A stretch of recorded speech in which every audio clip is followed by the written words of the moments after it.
Μετά το συγκριτικό ταχύτητας ανάμεσα στο Xiaomi Mi 6 κόντρα στην πανάκριβη ναυαρχίδα της Samsung, τον Galaxy Note 8, και αφού το Mi 6 αναδείχθηκε για άλλη μια φορά νικητής, μόνο μια συσκευή έμενε να δοκιμάσω, η οποία από πολλούς θεωρείται ως η πιο γρήγορη Android συσκευή τα τελευταία χρόνια και δεν είναι άλλη από το OnePlus 5T. Όπως μπορείτε να δείτε και εσείς, και οι δύο συσκευές έχουν ίδια τεχνικά χαρακτηριστικά και το σκηνή τους βασίζεται στην ίδια έκδοση Android. Πρωτού όμως ξεκινήσουμε, θα ήθελα να σημειώσω ότι αν έχετε δει και τα προηγούμενα speed test που έχω κάνει, θα έχετε παρατηρήσει ότι οι χρόνοι που φαίνονται στα χρονόμετρα των συσκευών διαφέρουν έστω και ελάχιστα με αυτούς που σημειώνω εγώ. Αυτό συμβαίνει γιατί σε κάθε γύρο σταματάω τη μέτρηση τη στιγμή που θα ανοίξει το χρονόμετρο και όχι τη στιγμή που θα πατήσω κλικ στο νέο γύρο. Όπως επίσης και γιατί στην περίπτωση που κάποια φορά καθυστερήσω να ανοίξω κάποια εφαρμογή, συνυπολογίζω αυτό το χρόνο. Αυτά για να μην υπάρχουν αμφιβολίες. Είμαι ο Βαγγέλης Μινάς και παρακολουθείτε το συγκριτικό ταχύτητας ανάμεσα στο OnePlus 5T και το Xiaomi Mi 6.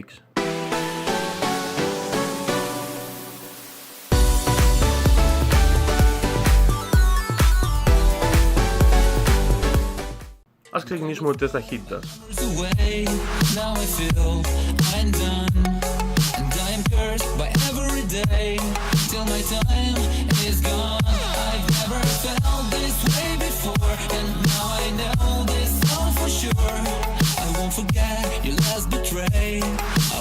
Στις πρώτες εφαρμογές καμία συσκευή δεν έχει πάρει σαφές προβάδισμα.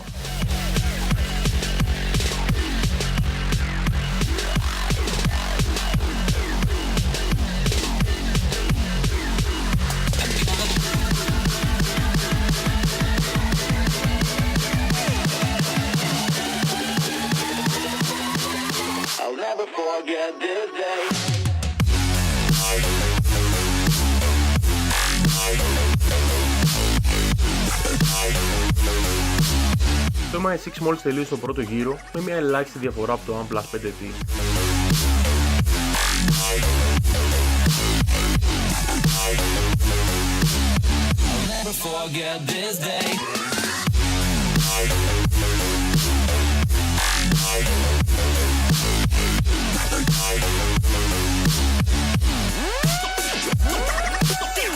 Στο γύρο διαχείρισης μνήμης, αν και οι δύο συσκευές έκαναν ένα πολύ γρήγορο γύρο, το OnePlus 5T έμεινε ελάχιστα πίσω και τερμάτισε δεύτερο, καθώς δεν κράτησε στη μνήμη όλες τις εφαρμογές.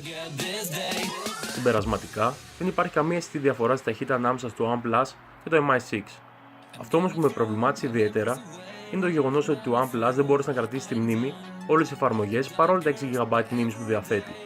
Εφαρμογές τις οποίες ακόμη και το Huawei P10 με τα 4GB μνήμης διαχειρίστηκε χωρίς κανένα πρόβλημα. Επίσης, κάτι ακόμα που με προβλημάτισε είναι το γεγονός ότι στις δύο από τις πολλές φορές που επανέλαβα το τεστ, το OnePlus δεν άνοιξε καν το asphalt στο δεύτερο γύρο.